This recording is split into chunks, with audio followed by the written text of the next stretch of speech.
Welcome back to Just Chattin. And Just Chattin is the series of videos that we do on Thursday and Sunday evenings. Just us, just chatting, just having a good time, strictly for our own entertainment. So, we are back on to Nutmeg and Ginger, as always. What were they up to? Why did they go to New York? And a lot of you said, this is it. Nutmeg is pushing for a political career. What a scary thought. So that's what we're going to take a look at. Because let's face it, when I was a kid and we thought the Russians were cooking up an atomic bomb, we took a keen interest in this. And frankly, I'm inclined to look at Nutmeg's political career the same way I looked at Soviet bombers, as like, let me hide under my desk until this goes away. So, when we come back.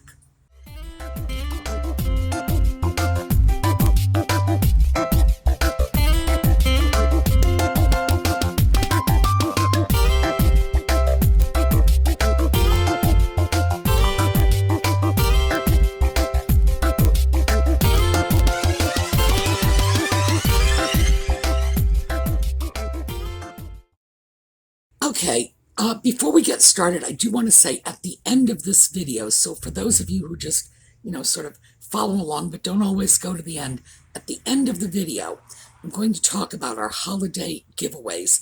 I'm doing something different this year, but like I said, I'm not interrupting, just giving you a heads up, and we'll get to that later.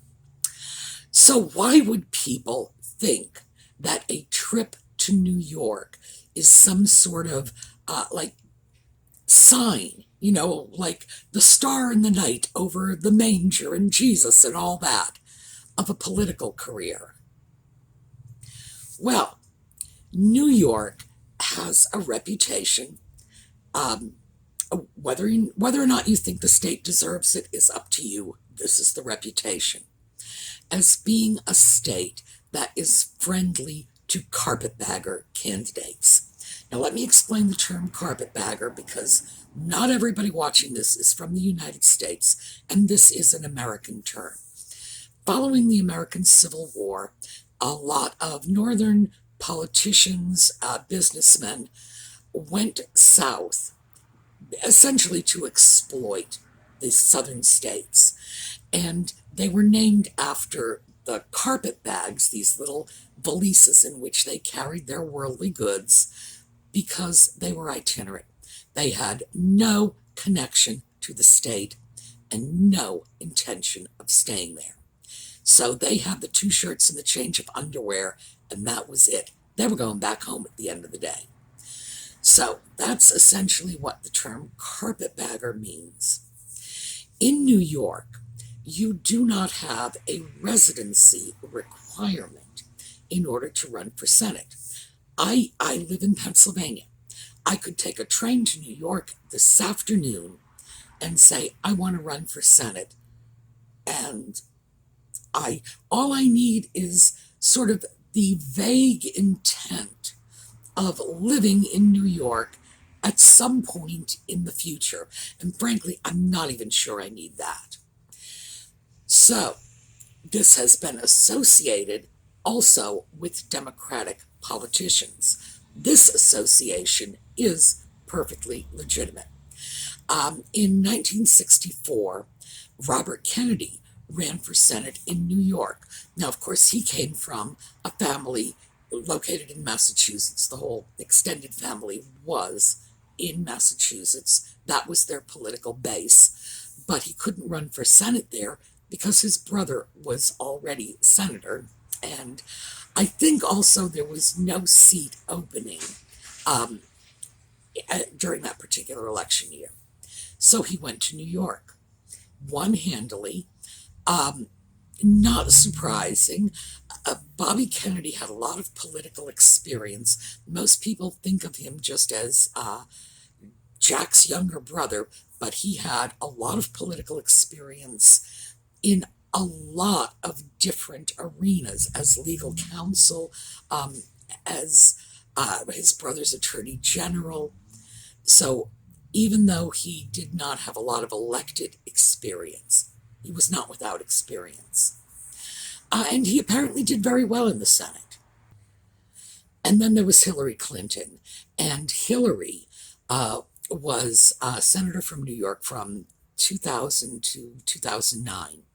Again, no previous history with New York. She went there, she got the Senate seat. It was that simple. The Democratic Party is known to have a very strong political machine in New York.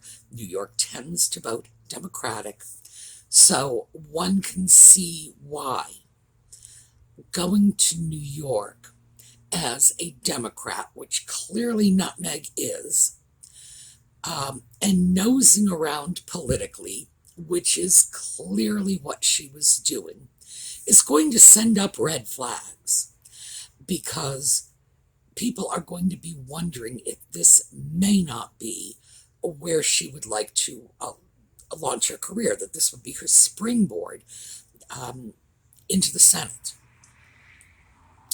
So I think we need to look at this. And let's start off with, I do not believe Nutmeg has any desire to be a senator. I think if, and this is a very big if, she runs for the Senate, it would only be as a stepping stone to the presidency. In other words, the Senate would be, her Trevor to the presidency's prince. Just that simple. It would be the practice husband waiting to get to the real brass ring. We know she's done this before. Harry and Trevor absolutely tell us that she will take baby steps if she has to. But of course, only if she has to. So let's look at this. I don't think it's a job she wants. I don't think it's a job she could succeed at in a million years, simply because she is not a team player. That's all there is to it. I took a look at this by taking a look at comments that people on the cast of Suits had made, and the cast and crew all said she was a team player. But do I think she would do it at this point? No. I think she has passed the stage where she feels she must be a team player to survive. I think she feels she's gone beyond that, because she was not a team player within the British royal family. We saw that. So, would she do it in the Senate? Very, very doubtful. Could she? Yes, if she wanted to. Apparently, she can play nice for brief periods of time if it's important enough to her, and if the people around her are important enough.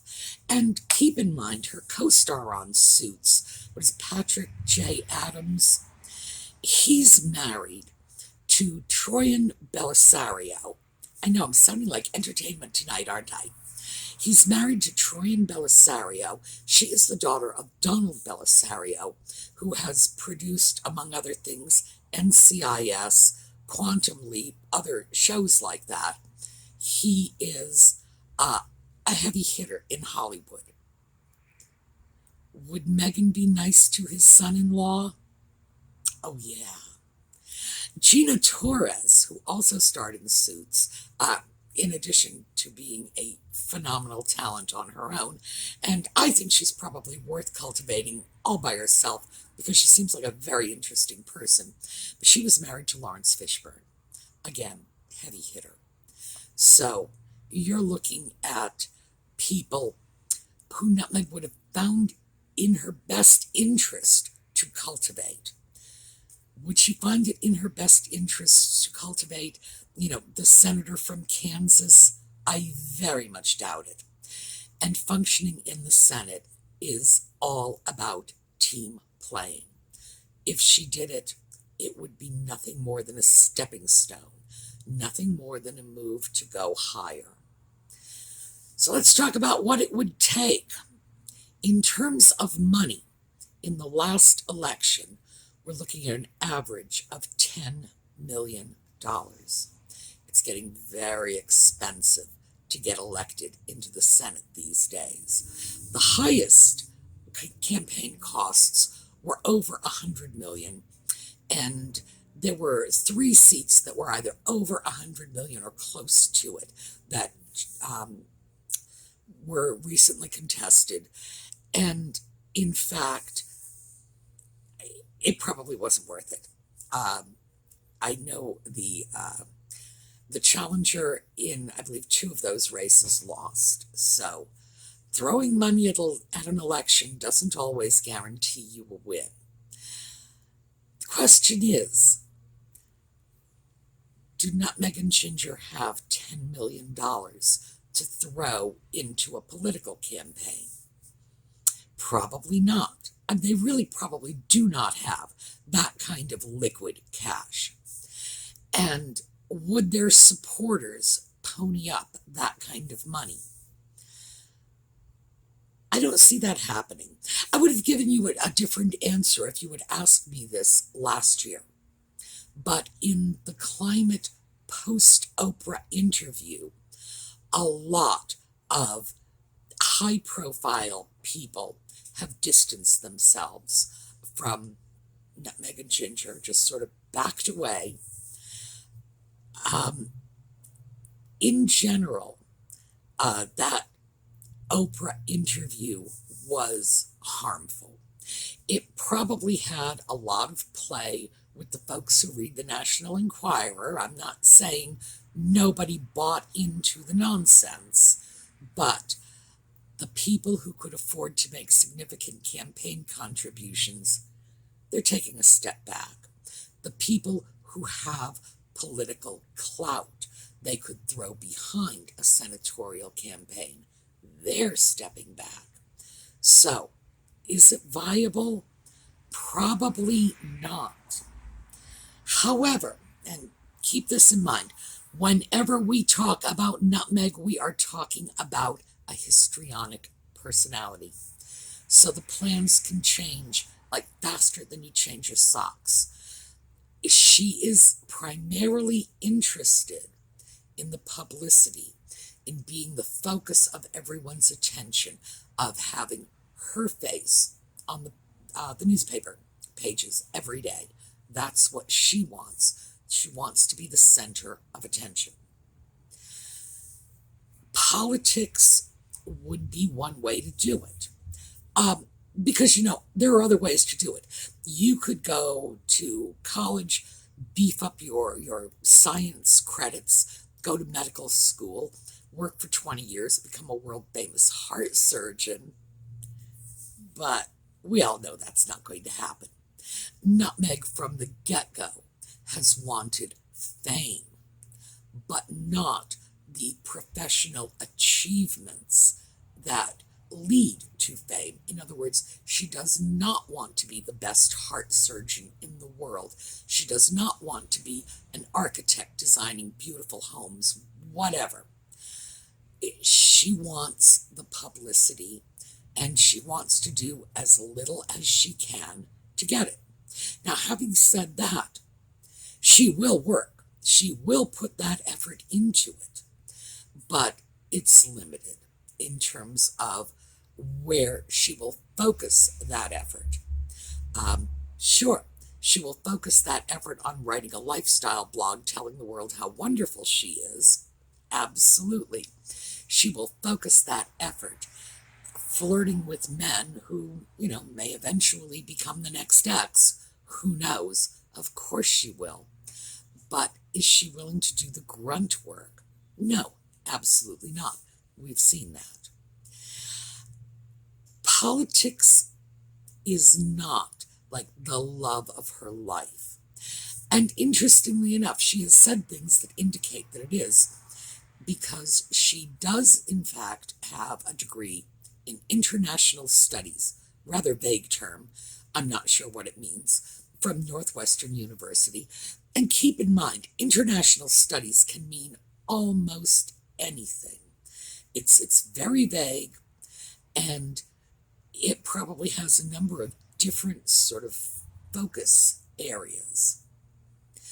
She majored in international studies and in theater, by the way. Oh, and she didn't go into theater now, did she? No. Straight to Hollywood. Theater's work. So that's all we can say about her desire to become a great actress. In fact, most people who have a desire to become a great actress do want to go into theater. They do want the hard work, the grunt work. They want to hone their skills. But I'm digressing. She has had no real taste of politics. She says she has because she often references that period of time she spent in the U.S. Embassy in Buenos Aires. Now, keep in mind, that was a very brief period of time. I think it was less than 2 months. And it was a summer internship when she was in college, which means that, and we know how it happened, her father's brother, this is the uncle that she later dissed and didn't even invite to her wedding and didn't see before he died, etc. He pulled some strings to get this job for her. And I say job advisedly. It's not a job, it was an internship. When you are a student intern, you go in, do what you're told, which usually involves a lot of filing and a lot of Xeroxing, period. These are, especially in the embassies, these are sort of gimme jobs where if you are well connected, you can pull a few strings and get your wayward niece into one of these slots because it will make her happy. That's the extent of Meg's political experience, which is, as I say, probably consists of Xeroxing and filing. Interestingly enough, even though she was in Argentina, she has said she speaks no Spanish. So that tells you the extent of commitment she made to the job as well. What I think in terms of the New York trip, and this is just my personal opinion that I base on having watched her float around, is nothing more than publicity. She had been out of the limelight for a long time, and by going with Harry, because keep in mind, if Nutmeg went by herself, most of the doors that were open to them would have been closed. But the Queen's grandson goes along with her, and they trot around and they get to see all these high-profile people who obviously had some desire to meet Prince Harry. I cannot understand that. The man is a sock puppet, but that's what they were looking for. And Nutmeg, of course, is interested, as always, in testing the waters.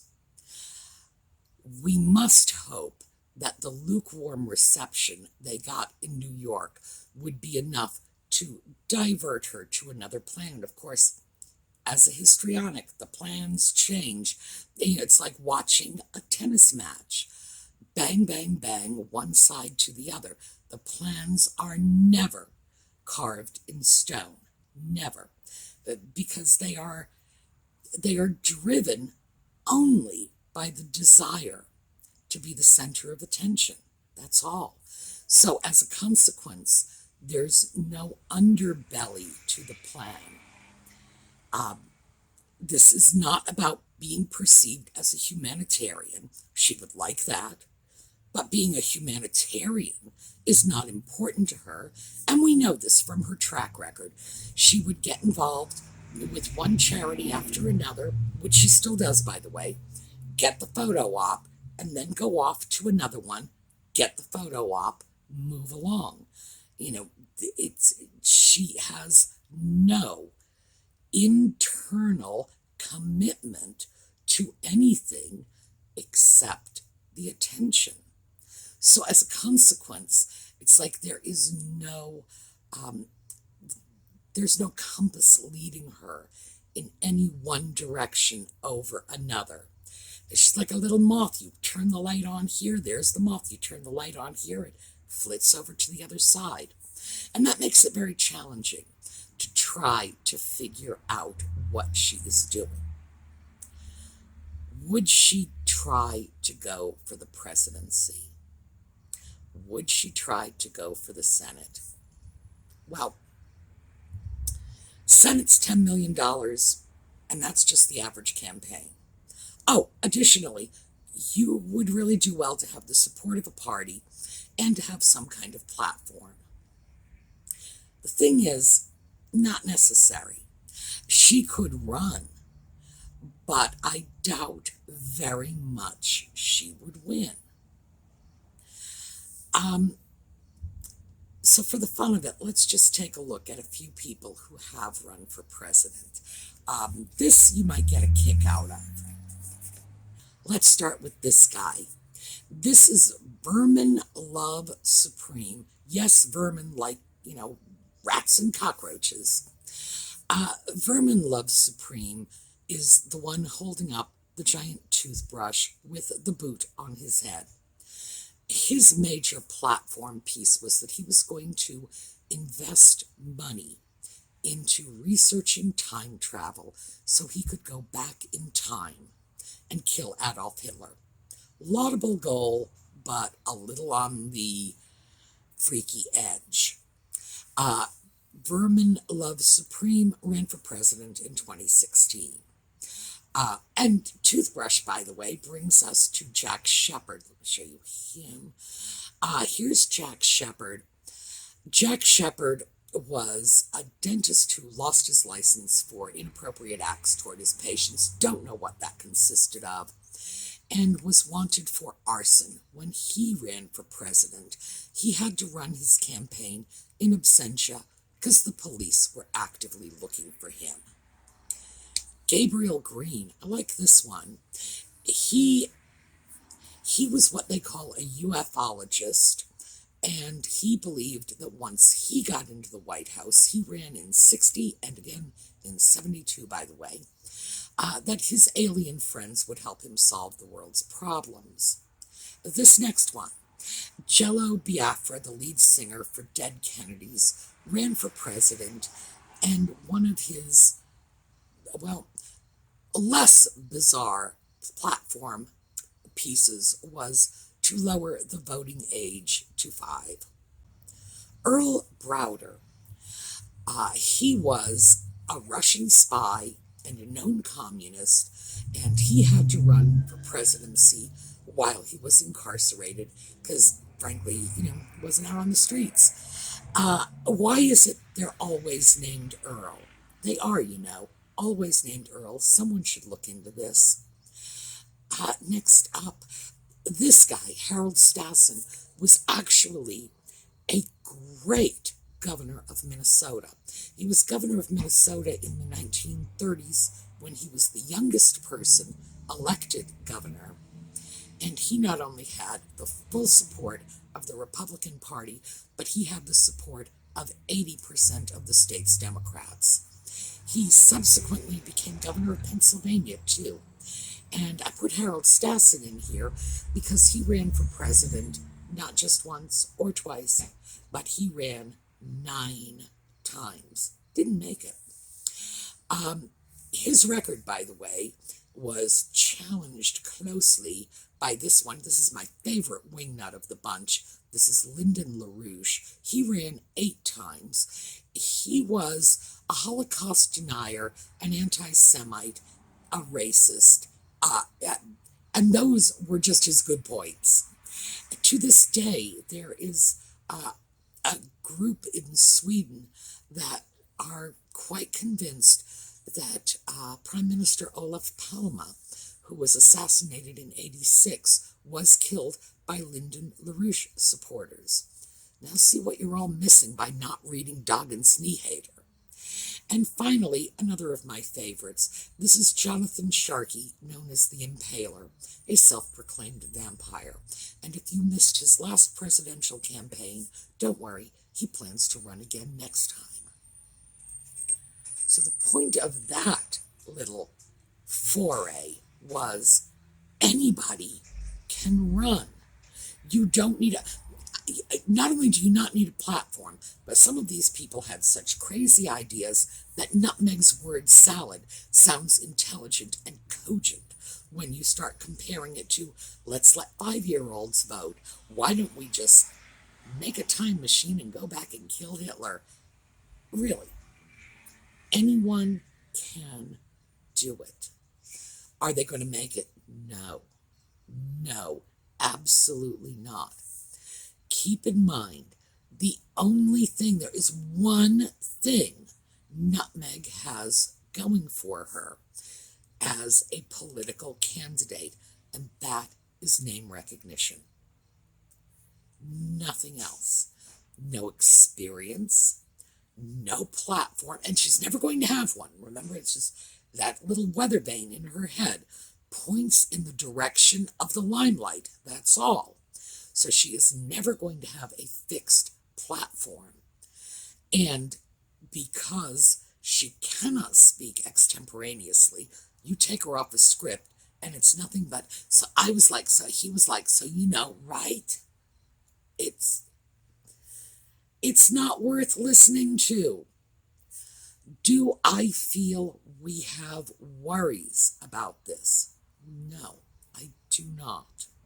However, there's caveats in there. I will say that I am speaking in terms of the next 5 years. Beyond that, I cannot say. What I can tell you is she has almost nothing that the voting public is looking for in a politician. There are things they want that she just doesn't have. So let's just take a quick look at some of them.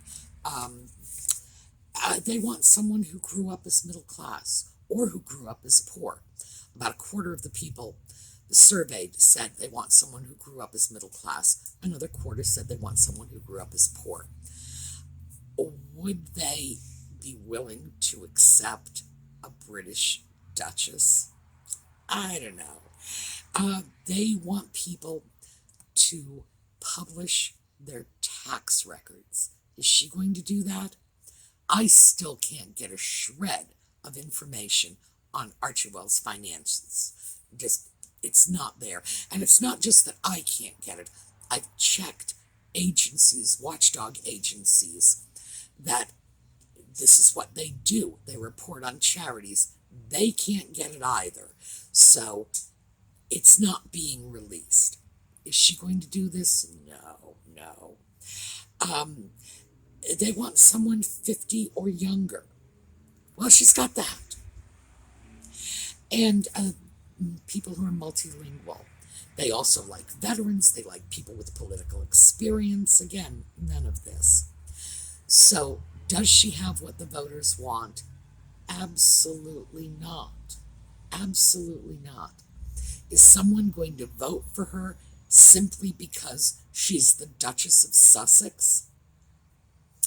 I don't think so. Not in this country. However, that's here, that's now. Things could change in 5 years. But that is my take on what's going on. I think she went to New York to dip her toe in the water because she thought a public appearance in New York would put her back on the front pages. And I don't think she got the reception she was hoping for. Just that simple. With any luck, this will retard her plans a little. She will go back into hiding for a while, lick her wounds and then maybe try a different strategy. One thing we can absolutely be sure of is she will try a different strategy. So, Nutmeg's political career, what we need to watch out for. These are going to be our red flags. Yes, visits to New York. Any kind of political fundraising. If she starts attempting to fundraise for other politicians, Democratic politicians, obviously, keep an eye out.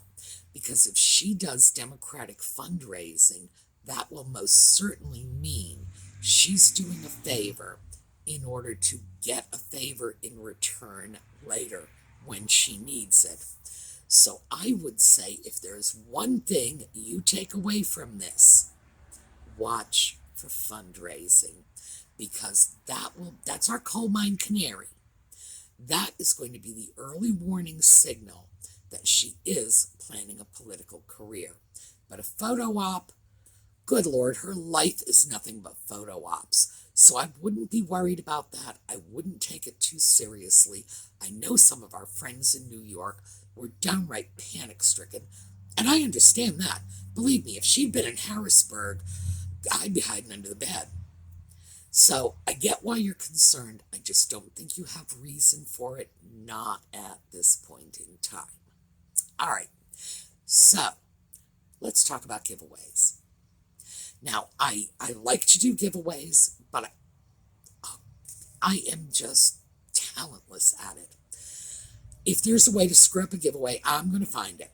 So this year, I'm turning the holiday giveaways over to the ladies on the SueMe's Angels Facebook page. And that's SueMe's Angels on Facebook.